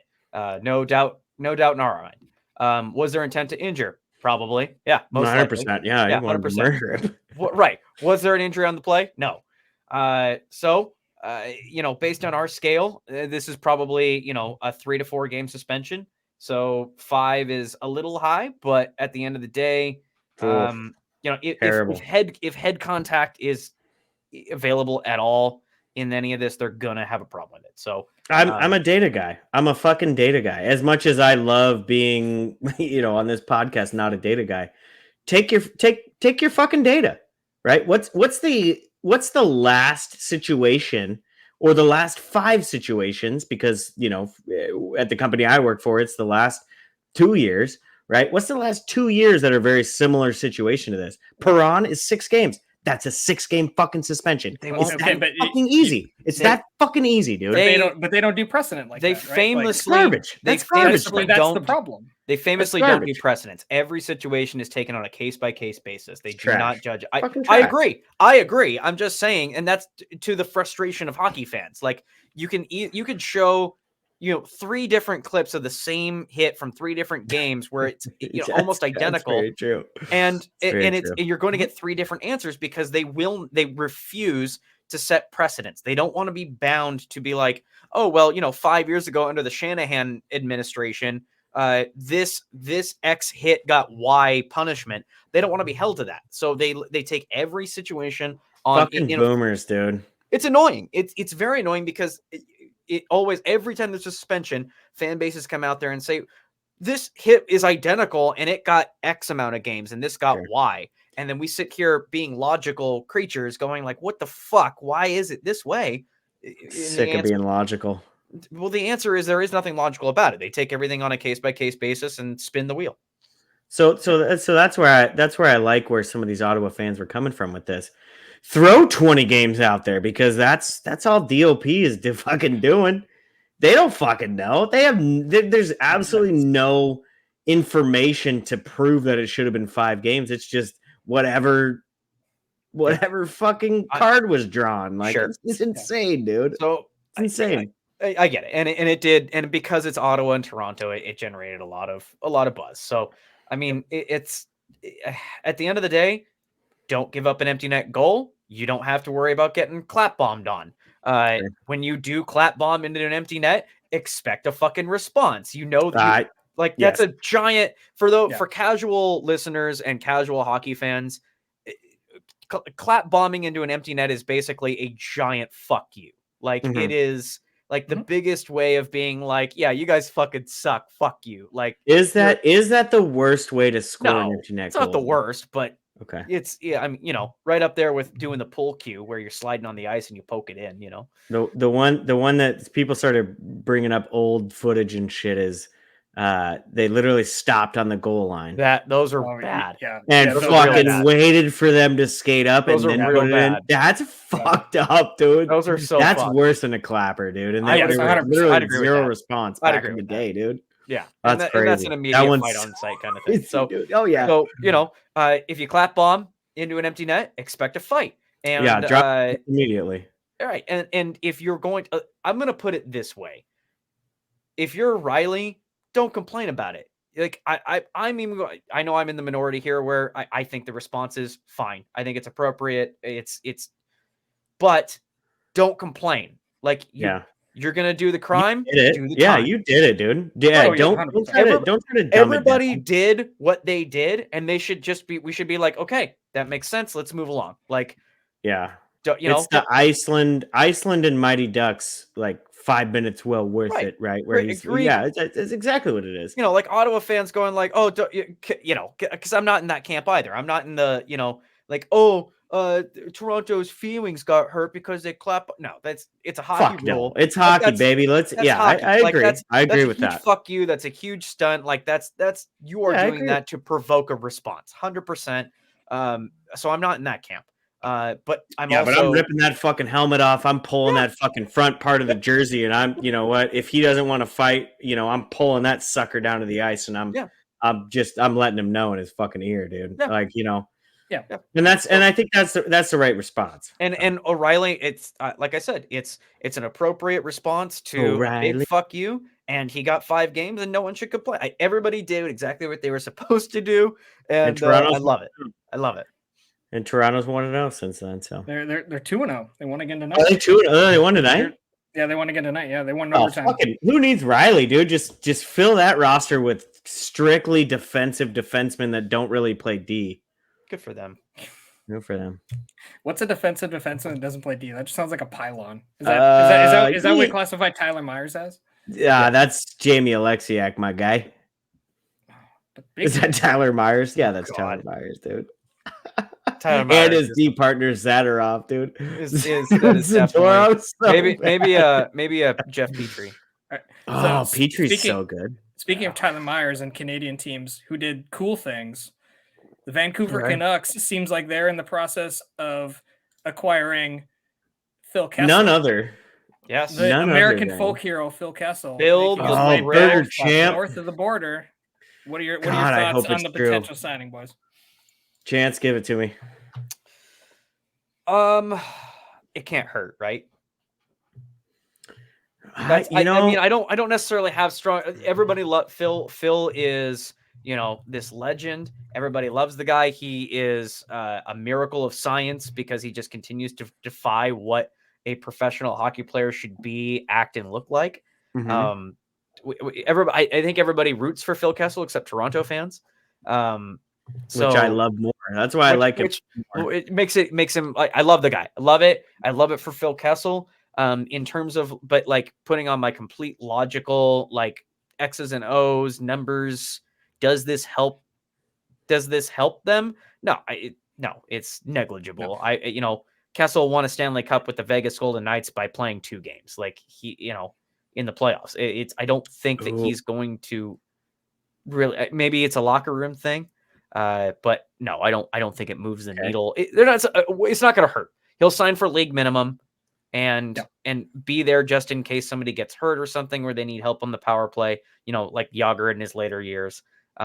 It can't hurt. I don't think it's not like a needle mover by any means. I don't think it's like, Phil's the final piece and now they're contender. I don't think that's it. Oh, okay. Let me with it. Yeah, fun. We never get to differ on shit.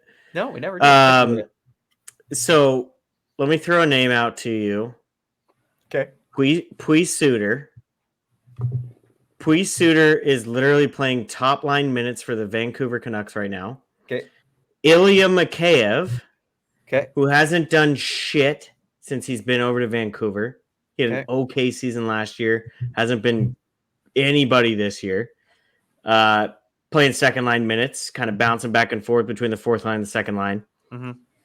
And the only guy in this, top 12 on the forward group that should probably be paying top 6 minutes and isn't is Connor Garland. And Phil can come in and Phil can play if you need to spark your power play. Phil's cheeseburger eating ass can fucking fill that top power play. He's no pun intended. He's gonna skate 9 minutes a night.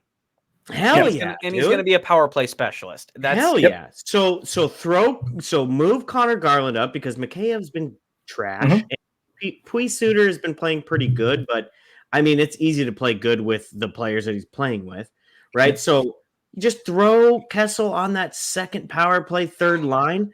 That's a nice addition to your forward group. Realistically, do I think that team probably needs D more than forwards? Yeah, 100%. But like I said, after they made a move for Zadorov, he's not. I'm not saying he's going to make the team worse. It's not that. It's just like I don't think that he's going to come in and like all of a sudden the power play is just going to like go up. 20 points. Or 20 I don't disagree with that, but at league minimum, fuck yeah, dude. I'll take a top 9 right winger where the team realistically has Brock Besser on right wing, and that's really about it.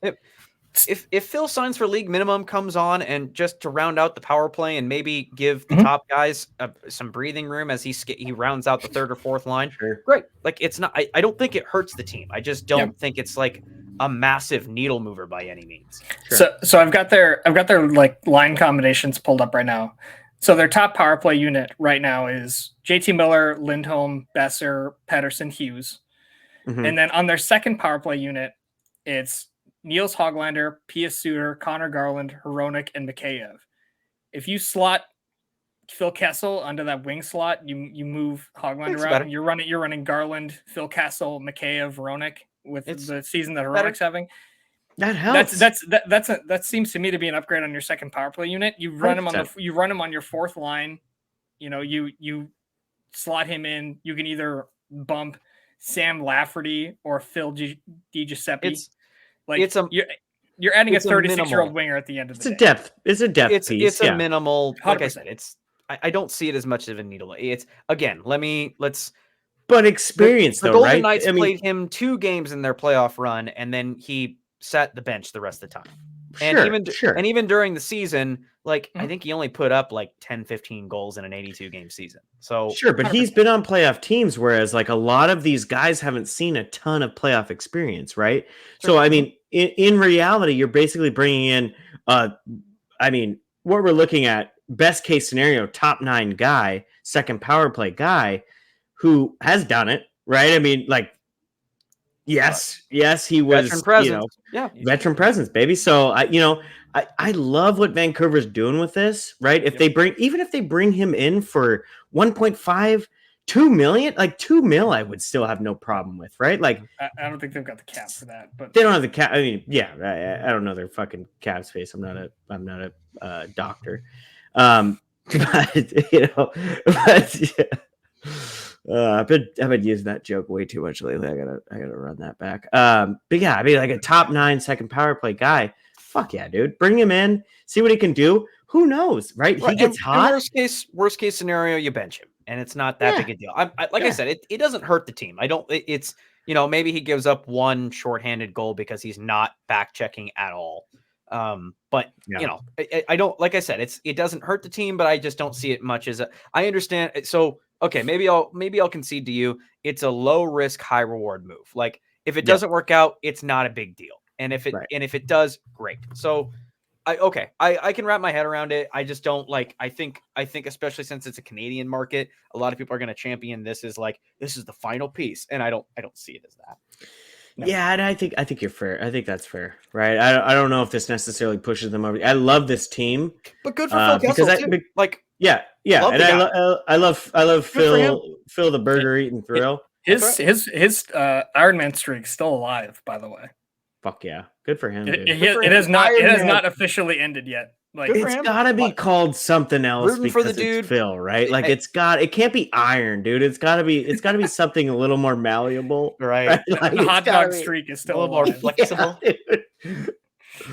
Oh shit, cool. Malleable. That's the most expensive word I know. We've had malleable and pedantic on the show. That's no way. Are we getting smarter? I don't like it. It upsets me greatly. All right, let's cut both those parts and just let's become irresponsible again. Let's talk about degenerate gambling. Okay. What you got for me, Chance? I brought it up last week. You know what? We got some weird schedules again. Yeah. What are we doing this weekend though? Are we throwing money down on the game? We might. So for those, we probably should have said this at the top of the show, but we're idiots. So we will be hosting the live stream on the Hockey Podcast Network for the Islanders Rangers game. Correct. We'll be going live on that. So if you guys want to see our smiling faces on a live stream, come and check us out. We'll be posting a link on Twitter and Facebook and all that, so you guys can find it. And I'm sure our good buddy Kyle over at the Hockey Podcast Network will be plugging it as well. But yeah, Liam, Armand, Donnell, you guys better fucking be there, or we're out, bros. That's right, absolutely. So we've got that coming up, and talking. So there's only one game tomorrow. So our DraftKings odds right now, not necessarily amazing. The only game that they have odds for right now is, I think, the Coyotes Carolina game. One game? What the fuck are we doing? Leave it to scheduling, leave it to the NHL to just really knock it out of the park with that. You think Gary jumps on any bad publicity he gets, and he's like, yeah, that scheduling department, we're moving people out and trying to bring new people in. He's just he tries to play it off too. No, in fact, I think he tried. Maybe one day he'll go in. He's more of a disheveled child. He walks into the scheduling department. And he's like, hey guys, there's a lot of complaints about the scheduling, and then some egg-headed fucking angry, sexually repressed dude turns the corner. And he's like, do you want to fucking make the schedule? And Gary's like, no, I'm sorry, I'm leaving. God, why is he sexually oppressed? Damn, that sucks. Find someone else that wants to sit there and try to balance the schedules of 32 arenas. This is probably the biggest thing that I bitch about the most, and yet would never want this job. I have no answers. I'm not sitting here going, how do we go from odds to this though? I have no solution. I don't know, but there's one game tomorrow. That's how. Yeah. Oh, fuck that. All right. Yeah. Let's get back on it. Right. Well, but what I'm saying is that it's probably the thing that I bitch the most about, and yet would never. I have no solutions. Chance. Well, what's your alternative? I don't fucking have one. Okay. I do, dude. I got plenty of solutions. What is Don't play one game a fucking day. Figure out how you can manipulate the data. Poindexter in the scheduling department is probably sitting there going, "Yeah, okay. Well, you tell Miley Cyrus to move her fucking concert tour." Yeah. And it's okay. I don't. Miley, you know what? I don't fucking know. And the one game tomorrow is played in Mullet Arena, and they're the second tenant to a college stadium. Sure. So college has been done. So you from a scheduling perspective, you have Mullet Arena, you have all the arena availability. Plus, you sent 4 teams to Sweden, which screwed up schedules for 4. Doesn't make any sense. So you end up in a situation where the Oilers have 5 games in hand on teams that they're chasing. Dumb. Right? I will not. Every once in a while, I can be like, okay, Gary did this for money. I get it. I might think it's dumb, but it probably made the NHL money. I do not understand. Like it, but preseason games, send them to Australia, send them to fucking Japan. I don't give a shit. That's fine. Why are you holding regular season games outside of North America? Makes Sweden no already likes hockey, right? Yeah, like, what are we doing here? And like this weird twisted idea that like we're gonna send the Detroit Red Wings and the Toronto Maple Leafs out there because on the wings. We got a lot of Swedes. Like to me, that makes no fucking sense. Like the actual like professional games in Sweden probably get more attendance than those games did. Mm-hmm. So yeah, SHL is a good league, dude. Yeah, I don't doubt it for a second. So I don't have any answers. I'm not saying that I'm like, you know what, I'll put me in charge of the fucking scheduling and I'll make sure. No, I would probably get overwhelmed in a day. But yes, it's from an outsider's perspective. We look at this and we go, what the fuck is going on? Like, I think we still have some teams that are so far behind on other teams. Like the Oilers and Senators have both played 50 games. The Oilers have 4 games in hand on the Kings, as an example, right? Like, well, the Kings are good, so that's worrisome. Well, I mean, you just run into like you're looking at like playoff standings, and then it's like, oh well, this team has 4 games, 3 or 4 games in hand. They're 2 points back. Oh, but they have 3 games, so it's like it's hard to gauge where teams are in the standings, even. Like, right? Yeah. Well, Chance. So the wife is gone this weekend. Okay. I cannot bet from an app. I have to go into Tacoma, Washington, and throw my fucking bets down. Boy, what is going to be worth my 35-minute drive into the casino this weekend to put down for some hockey? Okay. Well, for Friday, let's hit that because we do have let's get that for that one game. Right now, the Carolina Hurricanes are favorites of that game, minus 198. To the Coyotes plus 164. That's the money line. Over under. Over is the line is 6. A soft 6. So a hard 6. Sorry. And then minus 122 on the over. Under is plus 102. And then puck line, obviously Carolina Hurricanes plus 124 for that, and the Yotes at minus 148. If you're an absolute fucking degenerate and you are gonna bet this game, the over is what I'm eyeing. Why though? Neither of these teams, like this is. I think this is gonna be a goalie battle, especially if Ingram's in net, dude. Come on. I like this. I like the 6. I like that. Not 6.5. It's 6. I like that number, and not to mention, and it also depends on goal. Like if the Coyotes decide to roll out Veggie. Not the one that's playing well. Yeah. Vejmelka. If that does happen, then I mean it could. Yeah, if it's Vejmelka versus fucking Ranta, dude. Like, okay, I can see totally. So I could see goalies, and plus Carolina. It's the stage is set for that. You're an absolute fucking madman degenerate if you're putting any money on the Coyotes in this game. Oh, see, that's me, dude. I'm fucking nut job. That's fair. I'm a nut job, dude. Like, just like the like Coyotes have been struggling a little bit lately. If they're gonna come back around, it's gonna be on a good team like Carolina, right? Like it's just So in comparison, I think that's why, because like we sacrificed to have one game on a Friday, and then we have 1, 2, 3, 4, 5, 13. 6, 7, 8, 9, 10, 11, 12, 13, 14, 13 games. Sure. Something like that. Yeah. It's nuts. So, and I think the games kick off at what? 9 in the morning for us in the Pacific time zone. Is it really? Oh yeah. God, so, I'm not going to get anything done, dude. LA Boston starts at 12:30 Eastern, so that's 9:30 us. Correct. So that'll be full day of hockey, culminating with a 5 p.m. Well, it doesn't culminate. There's games even after that, but the big thing of the day is the Devils Philly taking on each other at 5 p.m. Pacific in the Stadium Series game. I avoid outdoor games betting like the plague. Don't know. It's probably going to be under though, right? I mean, 3 rip was the Winter Classic, right? Like I think more often than not, it's probably. If this was a normal game between the Flyers and the Devils, I would say it's going over. But it's the Stadium Series, and these games are always weird. Like teams are powered by the home thing, and I don't know. And plus, ice conditions are always unpredictable. What's our line on the like all-out winner on that. You guys are gonna have to look it up. On DraftKings, it doesn't show it, so maybe you guys can switch around to another site. I kind of got a flyer. I got a flyer feeling there. If we have a producer that can try to dig up some odds for Saturday, I think that would be awesome. But DraftKings only has one. DraftKings only shows games tomorrow, so that's okay. I like that. That's a fun game. That's a fun game to bet on. Yeah. I think for me, it even if the over is 6.5 on the Ducks Maple Leafs, that's going over. Think so? Yeah, 100%. Canadians Capitals is another one I could see going over. Oh, you want to see an over? Florida Tampa.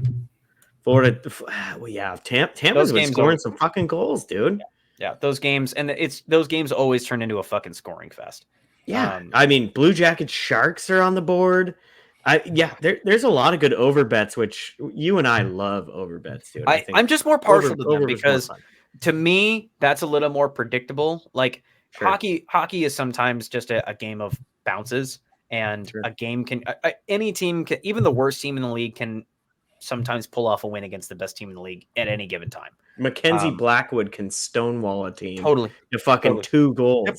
Yeah. So, but to me, so that can change, but like a team's identity of like being a defensive team or, run and gun or something like that, that's more of indicative of like, you can kind of predict. So, Detroit nowadays, fuck man, I'd be betting the overs in every Detroit game at this point. They have committed to a style of hockey that I cannot stand, but sometimes works. They are run and gun, man. They do not care about playing any defense. They have basically conceded that Sider is the only guy back there that is playing any sort of defense. Wallman is an offensive defenseman, and Sherratt and Petrie are just there to have a good time. So, Detroit is fully committed to just we're going to outscore our problems. I would always bet the over on most Detroit games, especially if they're playing another team that is not sound defensively. As far as Saturdays, God, man, because there's so many fucking games Saturday, it's hard to even you mentioned Columbus and San Jose. That's got the makings of a shit show. Mm-hmm. The problem with that game, it could also be fucking one rip. Yep. Yeah. Right. Oddshark has Columbus -130 in that game. Fuck. Okay, so Oddshark is actually showing some stuff. Yeah. Gotcha. So looking at all of that in the day, man, like for sure. But so I'd throw money on the over into the Detroit game. I would throw money on the over in the Florida Tampa game. And I would probably, if I was gonna bet like straight up, if I had to pick a team, fuck. This is tough. Maybe Dallas over Edmonton for the money value. Like I bet that game is very close, like in terms of odds favorites. Yeah. So Oddshark has Dallas money line -122, and they have Edmonton money line -102. Okay, so that game is pretty close. They think that that's going to be basically a toss up. I would like the money on Dallas. That's not terrible. So. That's not too bad. All right. Cool. Can we wrap it up? I think that's about it. I think that we've covered basically everything that's going on in the world. I'll end on the Kraken are bad and they should sell. That's basic. That's my thoughts on that. So appreciate you guys listening in. If you guys haven't already, please subscribe to us or follow us on Twitter, on Facebook. And to get the show, we're on YouTube, Spotify, Apple Podcasts, all the podcatchers. We're on basically all of them.